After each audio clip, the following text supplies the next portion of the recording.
Energized and determined to prove she could make a hit record again, LeAnn began working on a new pop album called Twisted Angel. Probably my biggest hits, How Do I Live, I Need You, Can't Fight the Moonlight, it was all on pop radio. I thought, why not try to really actually make, an album that leans a little bit more that way.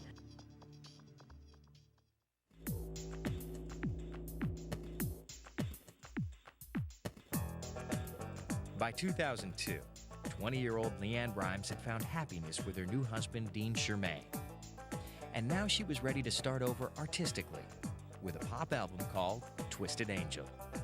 The Twisted Angel album, which was really her first full-blown pop album, was the album that she had so much creative control on for the first time, and she was a producer on that album. She wrote for the songs. She went to a songwriting camp and worked with all the writers and just sort of spilled her guts to them and said, this is my life, this is what I've been through.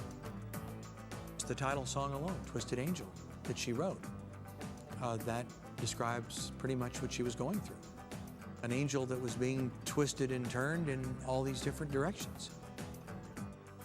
Twisted Angel charted new ground artistically, but it wasn't the commercial success she'd hoped for. Country radio kind of backed away from wanting to play my music, and people, they weren't sure whether or not I was country anymore. You have to think, it's like, as a teenager, I wanted to experiment. I grew up listening to so many different types of music. I didn't know any boundaries with music. After 5 years in LA, LeAnn and Dean moved back to Nashville in 2003. I think that LeAnn can see, okay, I'm looking a little bit further down the road. If I'm gonna pick somewhere to live and start my life and start my family and start my marriage, where's the best place to do that? And Tennessee just made sense. I think moving back to Nashville makes a huge statement. When you actually physically live in Nashville, it sort of indicates your intentions are honorable when it comes to country music. I didn't do the whole I did the whole two head voice things. I didn't do the. Okay, let's do it. I don't think I did. Yeah, one more time. And for her next album, This Woman, LeAnn did head back to country.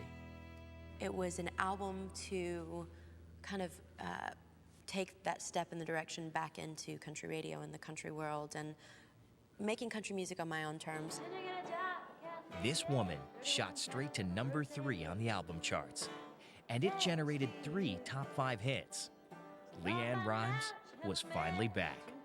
The first single was a top 5 single, the second single went to #2, and the third single off this album went to #1.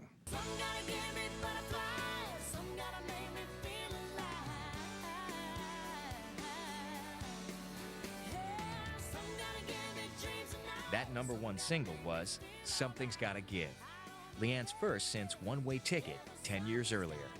That #1 party, which was her first #1 in 10 years, I could see real emotion in LeAnn because this time she did it on her own. She picked the song, she picked the producer, she picked her manager. This is LeAnn's success, 100%.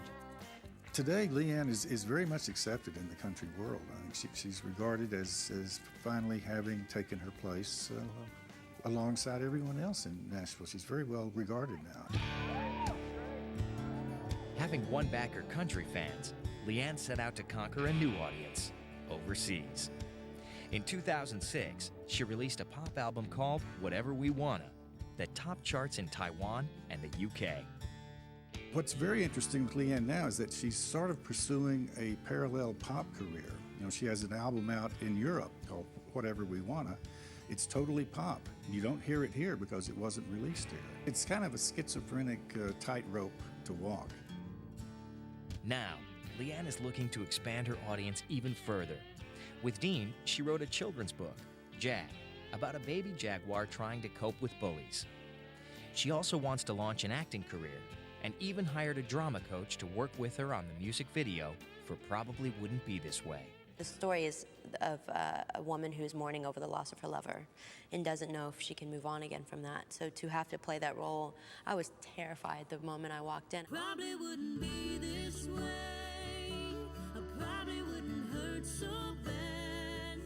I never pictured every minute without you in it. Sometimes I see you standing there. Sometimes it's like I'm losing touch.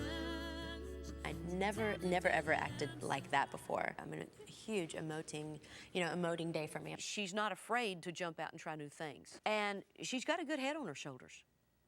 And I'm really proud of her for that, because starting out as young as she did, she could have gone any way, harem scarum or focusing and tending to business. And she chose to focus and tend to business.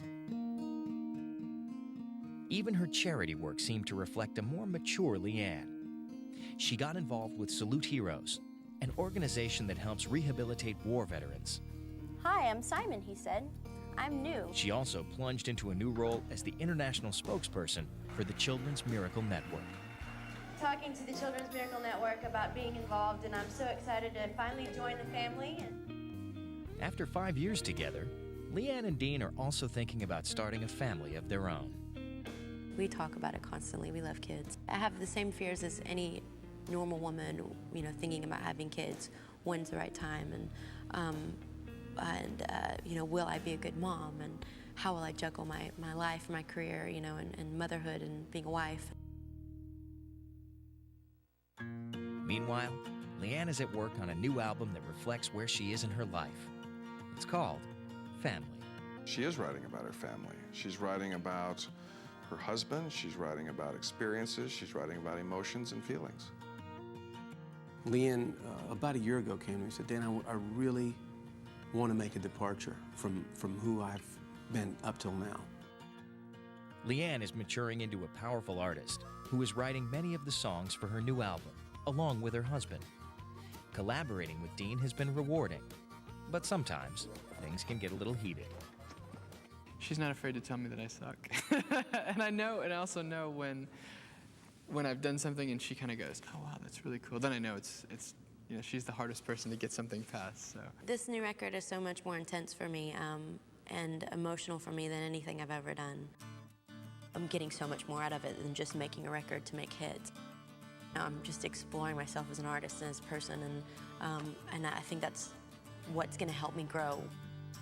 I think she's just starting. It's like now she's an adult. She's lived some life. She has something to say. It's a different whole ball of wax at this point. People would tell me so many times as a child, they would say, when you get older, you're going to be such a great singer. I understand what they mean now because I sing from a completely different place, and they are my words. It's my heart and soul in my music, and I sing from somewhere very deep. I think she has grown into a wonderful businesswoman, a wonderful daughter, and a wonderful wife, and who can expect anything else? Her best work is ahead of her. She's so talented that she can do anything. I don't know who to compare her to, but she's going to be a legend. That's as good a word as I can really come up with. I think she'll be a legend in the music business.